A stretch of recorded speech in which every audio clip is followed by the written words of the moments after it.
BJP से बागी हुए प्रत्याशी पर प्रशासन के द्वारा बनाया जा रहा दबाव। बीजेपी से बागी प्रत्याशी। खबर उत्तर प्रदेश के बलिया से है, जहां बलिया के बांसडीह नगर पंचायत में बीजेपी से बागी हुए राजेश मिश्रा ने निर्दल प्रत्याशी के रूप में मैदान में आने के बाद विपक्षियों की नींद हराम हो गई है। राजेश मिश्रा के आने से बांसडीह नगर पंचायत में सीधे लड़ाई अब त्रिकोणीय हो गई है। निर्दल प्रत्याशी के आने के बाद सपा भाजपा के प्रत्याशियों की बेचैनी बढ़ने लगी है। हालांकि राजेश मिश्रा का कहना है कि नगर पंचायत 5 वर्षों से भ्रष्टाचार की भेंट चढ़ी है। अगर जनता मुझे चुनती है तो पहली प्राथमिकता भ्रष्टाचार को दूर किया जाएगा। इस नगर पंचायत में सबसे बड़ी समस्या नाली, सड़क, पानी, बिजली की है। नगर पंचायत में जल जमाव की समस्या बड़ी है।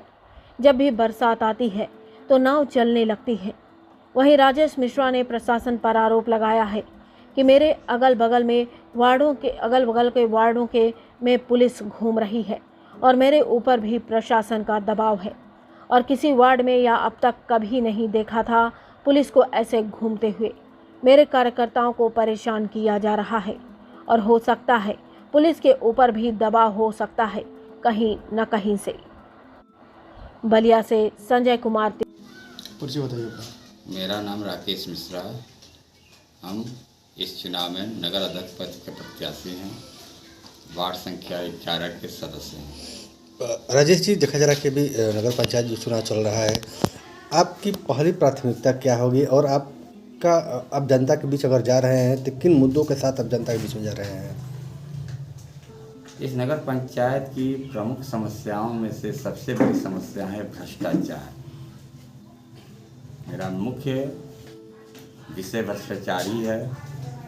यहाँ पर आज तक जो भी नगर पंचायत के प्रतिनिधित्व कर चुके हैं या किए हैं, उन सब ने भ्रष्टाचार किया है।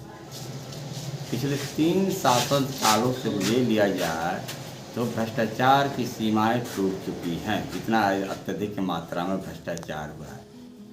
यहाँ पर सोचना चाहिए, जो जनप्रतिनिधि जो बने हुए हैं, पहले चुनाव से पहले इनकी संपत्ति क्या थी, चुनाव के बाद इनकी संपत्ति में कितनी वृद्धि हुई है, उसी से अंदाज़ा लग जाता है कि भ्रष्टाचार की सीमा तक यहाँ पे हुआ है। इसके अलावा भ्रष्टाचार के कारण यहाँ पर समुचित रूप से विकास नहीं हो पाया।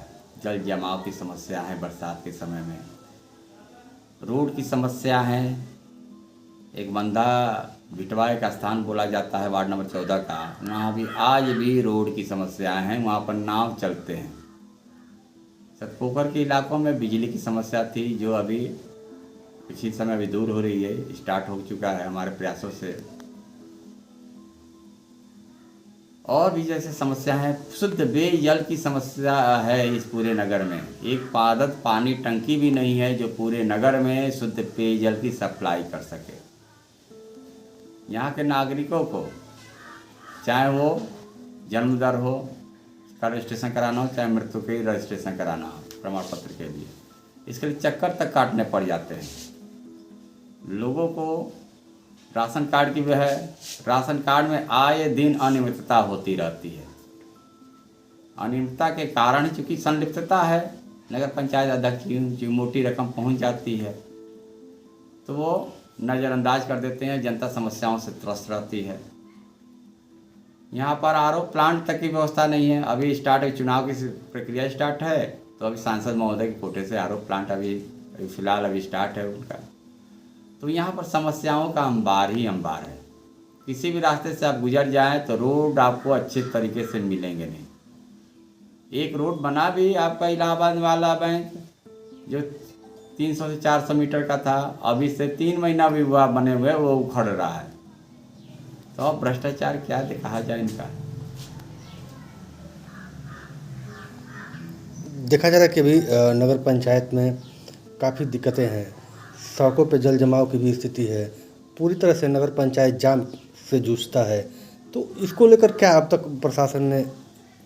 अभी कुछ से कुछ व्यवस्था नहीं। अगर हम लोग आ जाते हैं शासन सत्ता में तो सबसे पहला मेरा प्लान है, जैसे वार्ड नंबर 5 का है, वार्ड नंबर आपका 10 का है, जो इलाके जो जल जमाव से पूरी तरह से डूब जाते हैं, तो सबसे पहला हमारा सिस्टम ये है कि जल निकासी के लिए भौगोलिक सर्वे कराना। दूसरी व्यवस्था, इन जल निकासी के लिए नाले की व्यवस्था कराना जो आसानी से है। कुछ ऐसे भी है अतिक्रमण किए गए हैं कि वहाँ पर जल जमाव की समस्या उत्पन्न हो गई है। उन अतिक्रमणित किए गए स्थान को चिन्हित करके उनको तोड़वाना है।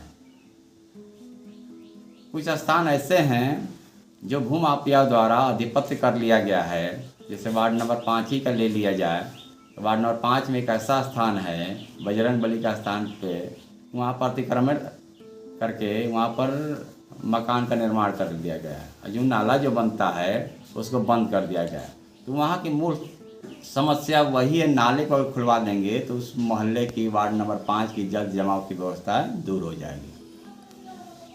इससे पहले किस पार्टी के चेयरमैन थे यहाँ पे? और अभी तक तो जो भारतीय जनता पार्टी से संबंधित है, जो पहले सपा से जीत कर आए हैं, फिर वो भारतीय जनता पार्टी ने ग्रहण कर लिया, वही इस समय निवर्तमान चेयरमैन साहिबा हैं।